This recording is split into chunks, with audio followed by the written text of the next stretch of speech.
চলো ক্যালকুলেটরের সাহায্যে সসীম ধারার এমসিকিউ গুলো কিভাবে খুবই অল্প সময়ে সমাধান করে নিতে পারি তা আজকে আমরা শিখব।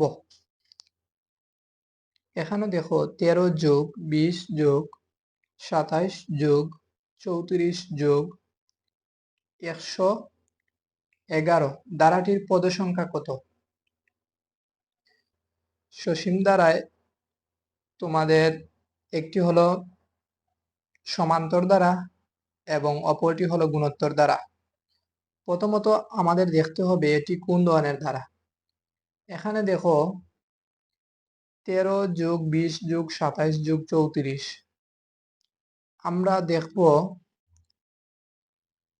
20 বিয়োগ 13 কত আসলো 7।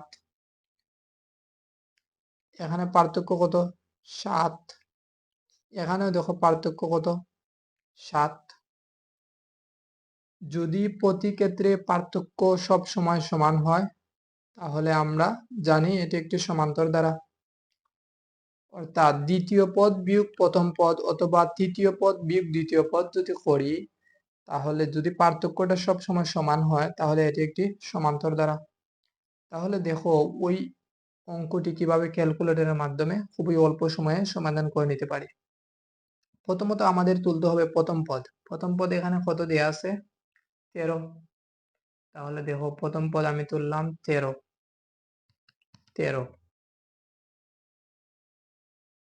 তারপরে কি করতে হবে ইকুয়ালের চাপ দিতে হবে। ওকে, তারপরে যোগ, পার্থক্য কত 7, দিলাম 7। তারপরে আবার ইকুয়াল, ওইটা দেখো 20 আসছে, 20 কত নম্বর পদ 2 নম্বর পদ 20। তারপরে এরকম ভাবে ক্যালকুলেটর চাপতে থাকবো। এটা হলো 2 নম্বর পদ 2, 3, 4, 5, 6, 7, এরকম ভাবে 111 যতক্ষণ না পর্যন্ত আসছে। 7, 8, 9, 10, 11, 12, 13, 14, 15, 15 নম্বর পদ হবে 111, এটাই আনসার।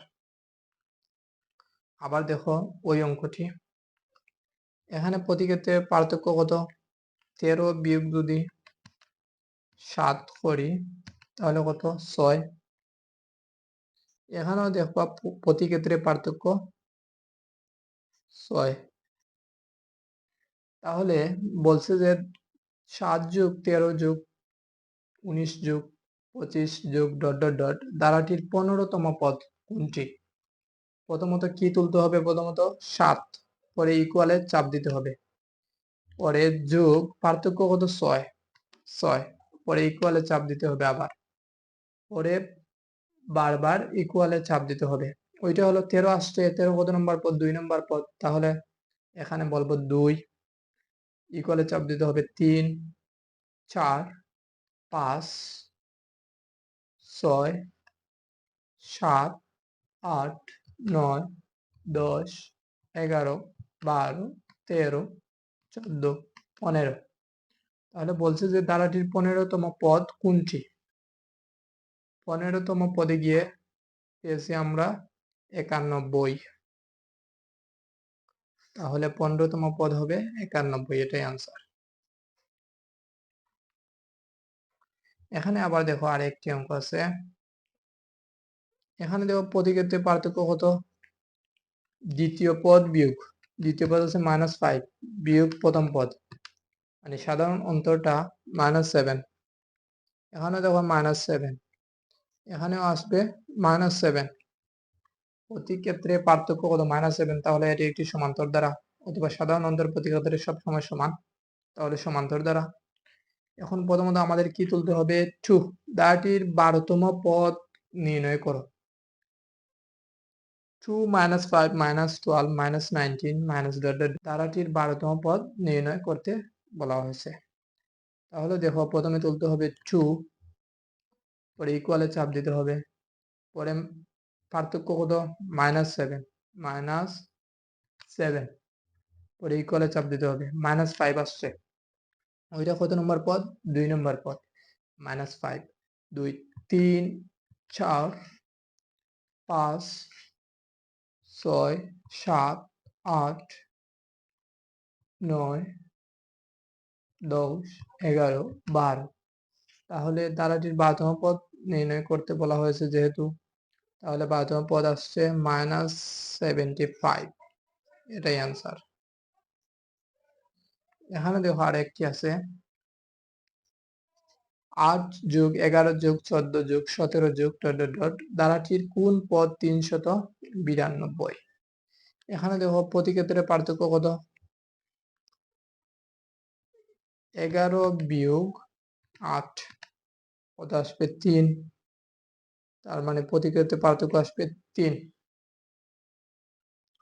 ধারাটির কোন পদ 392? প্রথমত আমাদের কি করতে হবে? এখানে প্রথম পদ লিখতে হবে 8, ইকুয়ালে চাপ দিতে হবে, তারপর যোগ পার্থক্য কত? 3 দিলাম। দ্বিতীয় পদ পেয়েছি 11 দ্বিতীয় পদ। তাহলে বলছে যে কোন পদ 392, মানে কত নম্বর পদটা 392? এটা যদি দ্বিতীয় পদ হয় তাহলে এভাবে গণনা করতে থাকবো।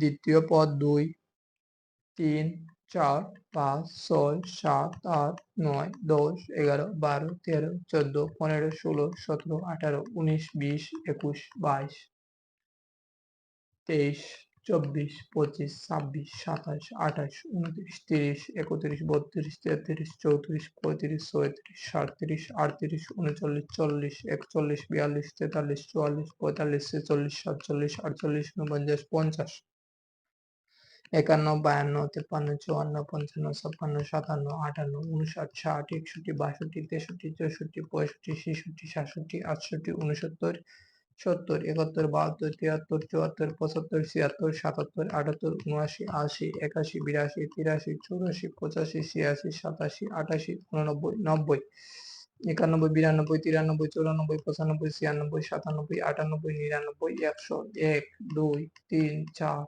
5 6 7 8 9 10 11 12 13 14 15 16 17 18 19 20 21 22 23 24 25 26 27 28। তাহলে আমরা ওইটা কত নম্বর পদে পেয়েছি? 129 নম্বর পদে পেয়েছি।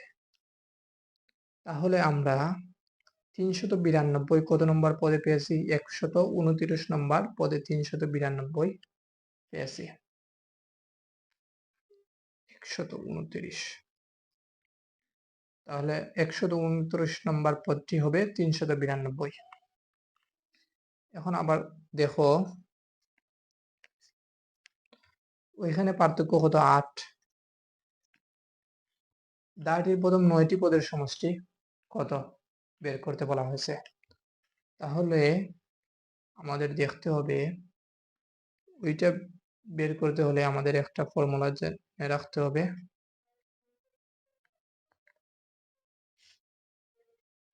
প্রথম পদ যোগ শেষ পদ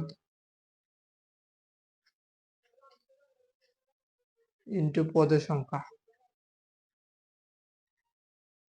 ডিভাইডেড বাই 2। এখানে দেখো তো, এখানে প্রথম পদ কত? 8 যোগ শেষ পদ এখানে দেয়া নেই, আমাদেরকে শেষ পদ বের করতে হবে। বলছে যে ধারাটির প্রথম 9টি পদের সমষ্টি, তাহলে 9 নম্বর পদটা কত হবে? প্রথমে তুলব প্রথম পদ, ইকুয়ালে চাপ দিব, তারপর যোগ পার্থক্য কত? 8, ইকুয়ালে চাপ দিব 2, এটা হলো 2 নম্বর পদ, 16 2 3 4 5 6 7 8 9। তাহলে 9 নম্বর পদটা হবে 72। তাহলে 9টা পদের সমষ্টি বলছে, তার মানে 9 নম্বর পদটাই হবে 72, লাস্ট মানে শেষ পদ হবে 72 ইন্টু, যেহেতু বলছে 9টি পদের সমষ্টি তাহলে পদের সংখ্যা হবে 9 ডিভাইডেড বাই 2। ইকুয়াল টু কত আসবে? ক্যালকুলেটর করে দেখো।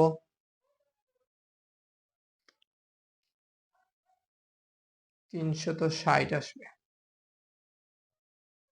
এটাই অ্যান্সার। এখানে দেখো তো আবার 5 যোগ 11 যোগ 17 যোগ 23 যোগ ডট ডট ডট যোগ 59 ইকুয়াল টু কত? 5 থেকে ওই ডট ডটের ভিতরের সংখ্যা সহ 59 পর্যন্ত সবগুলোর সমষ্টি বের করতে বলা হয়েছে। তাহলে এখানে দেখো তো আমরা কি জানি, প্রথম পদ 5, শেষ পদ কত? 59 ইন্টু পদের সংখ্যা কত? এখানে আমরা জানি না কয়টা পদ আছে। তাহলে দেখো তো কিভাবে বের করি। প্রথমে লিখবো, প্রথমে তুলবো 5 প্রথম পদ, ইকুয়ালে চাপ দিব, পরে যোগ, পার্থক্য কত? 6 করে আছে, তাহলে যোগ 6, চলো 2, 3, 4, 5, 6, 7, 8, 9, 10, 59 10 নম্বর পদে আছে। তাহলে ডিভাইডেড বাই 2 ইকুয়াল টু কত আসবে? 59 যখন আসছে তখন আমাদের পদের সংখ্যা হয়েছে 10, 10 নম্বর পদে পেয়েছি আমরা 59। তাহলে লিখলাম প্রথম পদ যোগ শেষ পদ ইন্টু পদের সংখ্যা মানে 10 ডিভাইডেড বাই 2, মানে 5 যোগ 59 equal to 64 into 10 640 divided by 2 320।